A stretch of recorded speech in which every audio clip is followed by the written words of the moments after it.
Jadi penyakit saya ini mulai mungkin sekitar 12 tahun yang lalu dong. 12 tahun yang lalu. 12 tahun yang lalu. Oke. Apa yang terjadi waktu itu adalah saya ngerasa nyeri. Nyeri dari leher sampai ke pinggang. Terutama bagian pantat nih. Jadi waktu itu saya merasakan nyeri itu nyeri sekali di bagian pinggul sini di bawah. Jadi waktu itu yang Berdiri, duduk sama. berdiri duduk, terutama bangun pagi. Jadi ada satu waktu 12 tahun yang lalu ya, Sekarang usia Pak Romi berapa? saya 40 tahun.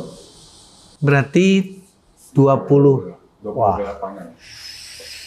Jadi ada satu waktu saya bangun dari tempat tidur, saya ngerasain kaki saya itu kayak nggak bisa digerakkan. Jadi yang saya lakukan adalah saya pukul kaki saya. Tidak bisa digerakkan sama. Tidak bisa digerakkan karena rasanya. Oke.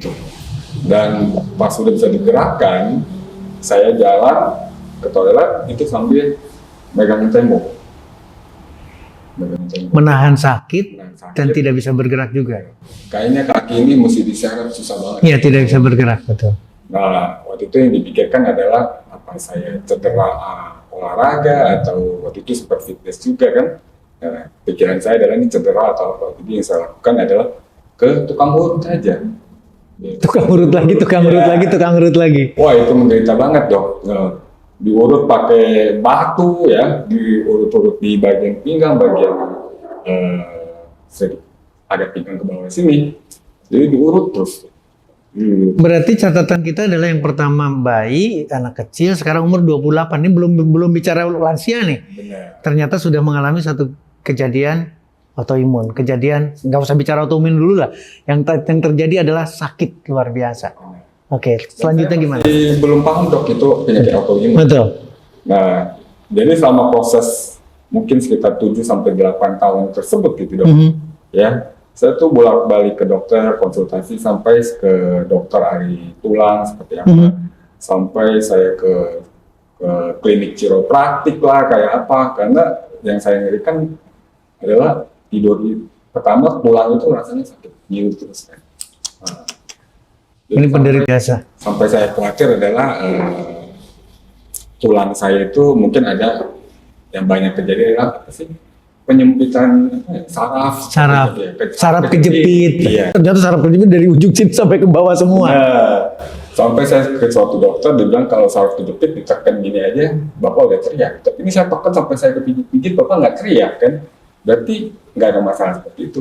Jadi yang dikasih adalah kebanyakan obat Penghilang rasa sakit. Yang kedua adalah pelemas otot.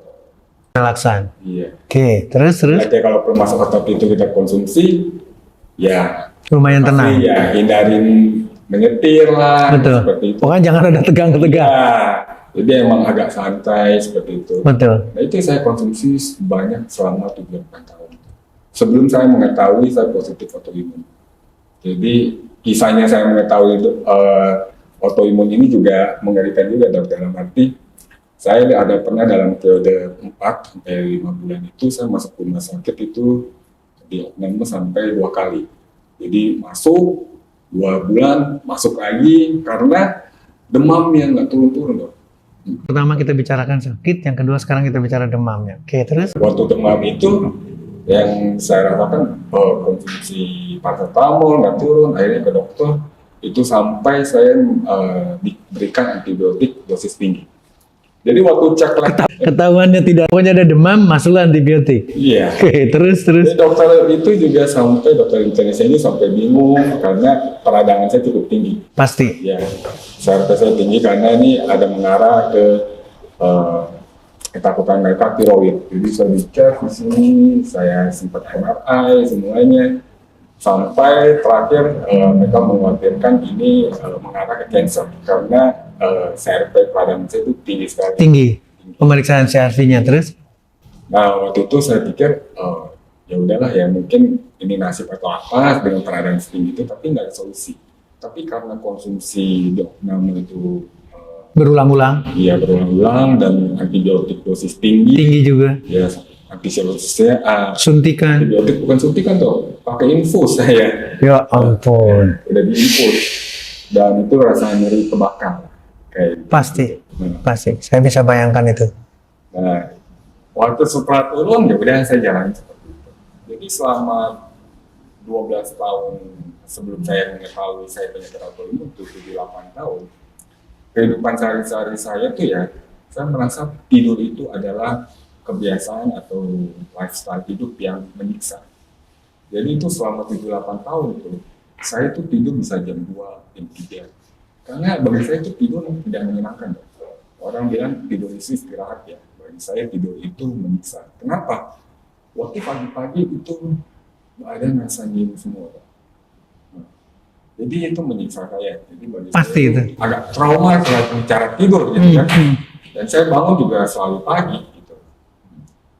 Selalu pagi gitu kan.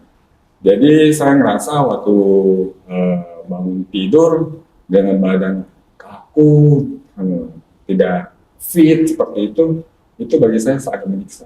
Jadi kehidupan kualitas hidup saya. Jadi ketahuan persisnya kapan, Pak Romi?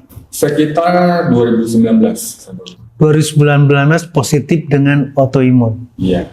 Jadi permulaannya itu saya mengantarkan mama saya ke dokter, ke terapi sebenarnya. Jadi dokter terapinya Menyarankan. iya, menyarankan saya karena menemani menemani mama. Jadi si mama cerita sama dokternya. Dokternya bilang, boleh coba ronsen aja, ronsen tulang. Ronsen tulang cepat karena sekitar 15 menit. Iya, itu foto basah. Iya, langsung dapat hasilnya. Tuh. Dokternya cuma langsung melihat kalau saya lihat ini mengarah ke autoimun ankylosis. Wah, sempat kaget juga kan. Nah, dia menyarankan saya ke dokter rematik di salah satu rumah sakit di Karawati.